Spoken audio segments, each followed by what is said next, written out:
What is up guys, and welcome to another Red Dead Online video. Today I've got a couple tips that may actually help you when that summer update drops. These are just going to be some small tips that could save you a bit of time when that summer update drops. Today we are focusing on the trader, but if you want to see some more tips through the collector and also the bounty hunter, then make sure you leave a like on this video. From what I've seen so far, the trader role is probably one of the most popular roles. At first it was bounty hunter, but since Rockstar have given us a bit more information, have done an in-depth look about these roles, it looks like traders offering the most opportunity for you to have a lot of success and a lot of fun with it as well. Being able to build a business at camp sounds very cool, and it's the one that I am interested in the most. I will be playing through all three of these on day one, but the trader role is probably going to be the one that I spend the most time in overall. But as a trader, it says the life of a trader is perfect for burgeoning capitalists as you establish and develop a business from your camp. Thanks to your trusty companion Crip's knowledge of furs, skins and butchery,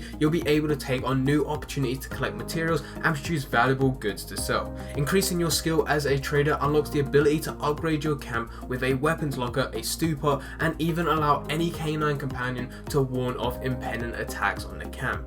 As your business expands, you can gain new skills, improve your satchel, and add new assets to your business like hunting wagons to bring in bigger hauls and much more. All of that sounds very good to me, but by reading that, you can start to see how the trader role is going to shape out, and we can start to prepare for it. The first thing to look at is that there will be hunting wagons added to Red Dead. Now, we do not know exactly how these are going to work, and we do not know exactly how big this hunting wagon may be. It might be a singular horse hunting wagon, or it might be two horses required to go and pull the wagon, which is a much bigger wagon. But this hunting wagon can play out in one of two ways. The first way is that once you go and upgrade your business, you're then able to go and buy this hunting wagon, and once you go and buy this hunting wagon, it supplies a wagon as well as a horse already attached to it. You are not able to go and change this horse with one of the horses that you've already got. This is just a default wagon with a horse, and you can only use this for hunting as a trade. You can't use it for anything else. The other thing is that this is a wagon that you can take care of and you can go and use whenever you want. Maybe you can actually use it to go and ride over to the collector role or as a bounty hunter,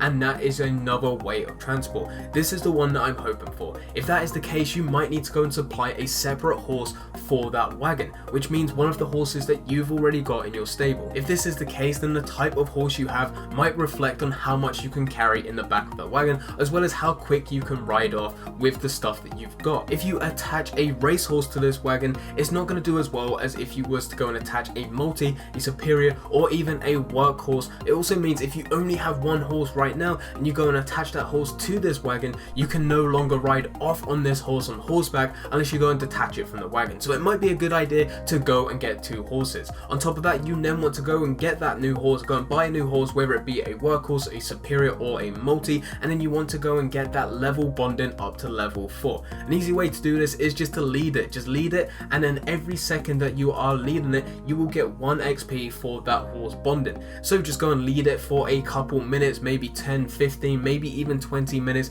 and you should go and get this horse leveled up to level 4. The next thing that's going to be added is a stew pot at the camp, and we're not 100% sure how this is going to work. We already have a campfire where we can go and craft certain things as well as cook recipes, so the stew pot might just be a added thing on top of that camp, or it could be something where it connects to the business, so you can go and craft certain things, maybe go and cook something, and then you can also go and sell that. I think it would be weird for Rockstar to just make this stew pot and make an aesthetic. It has to do something in my opinion, and the only things it can actually do anything with is either herbs or meats that you get from animals. So it would be a good idea to stock up on herbs and also meats. Herbs don't really sell for too much anyway, so it's not a good idea to be trying to make money out of them, but what you can do now is go around, go and collect as many herbs as you can. You can collect 10 of each herb until it's maxed out in your satchel, and you can just keep it there. It doesn't really matter too much. If you need to go and use it to go and make a recipe, use it and then go and stock up again later, but make sure that you're trying to get as many herbs as you can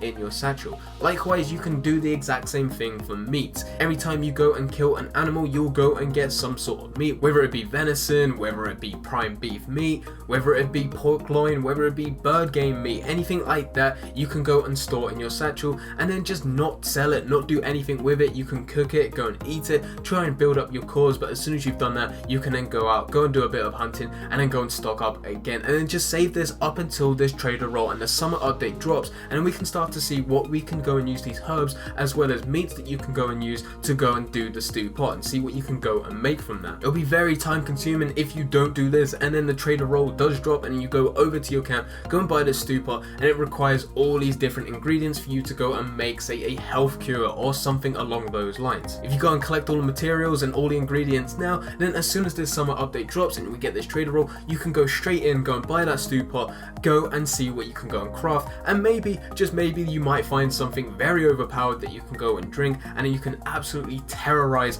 the world of Red Dead Online. The third and final tip that I've got for you guys, if you are looking to go down this trader role, is to go and stock up on as many furs and skins as you can. Now you're limited to this. Unfortunately, you cannot go and store a bunch of different hides on the back of your horse, because as soon as you leave the lobby and go into a new lobby a following day, a different hour, anything like that, just maybe you're changing lobbies, you end up losing all of the different hides that you have on the back of your horse. This means it is a complete waste of time for you to go after deers and go and store all the different hides that you can go and get, pronghorn bucks, anything like that, maybe even bison, cougars, anything like that that gets stored on the back of your horse is kind of pointless. So instead, focus on the smaller animals that get stored in your satchel, and your satchel doesn't reset as you go and change lobbies. That will be the same no matter what. And it's the exact same for herbs, and that's why I gave you the previous tip. Anything that you store in your satchel, whether it be pelts, skins, maybe even meat, anything like cougar fangs, bear claws, badger claws, anything like that stays in your satchel unless you go and use it to go and craft something, or you go and sell it at the butchers. What you're now going to do is stock up on everything that you can store in your satchel and save it for when this trader role drops. We now know that the business involves Cribs and also his knowledge on furs and skins, so as soon as this role drops, you're going to be heading straight over to Cribs. You're going to invest whatever you can, as well as you're going to go and put in all the different meats, all the different hides, all the different claws, anything like that.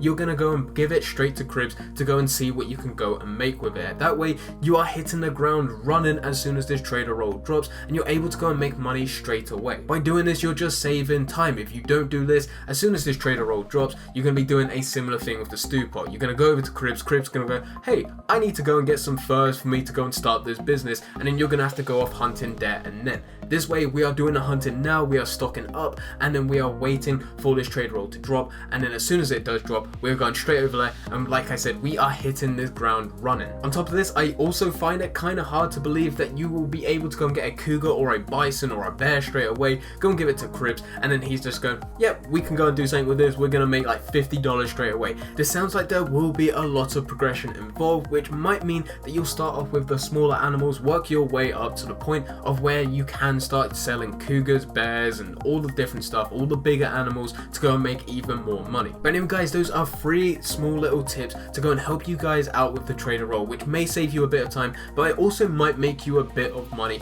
and hit that ground running as soon as this trader role drops. If you guys have any more tips for this trader role, leave them in the comments down below. Likewise, if you want to go and see some tips for the collector as well as the bounty hunter, leave that in the comments down below, and also leave a like on this video. But anyway guys, I hope you guys did enjoy. If you did enjoy, don't forget to leave a like and subscribe, but for now, I'm going, so see ya.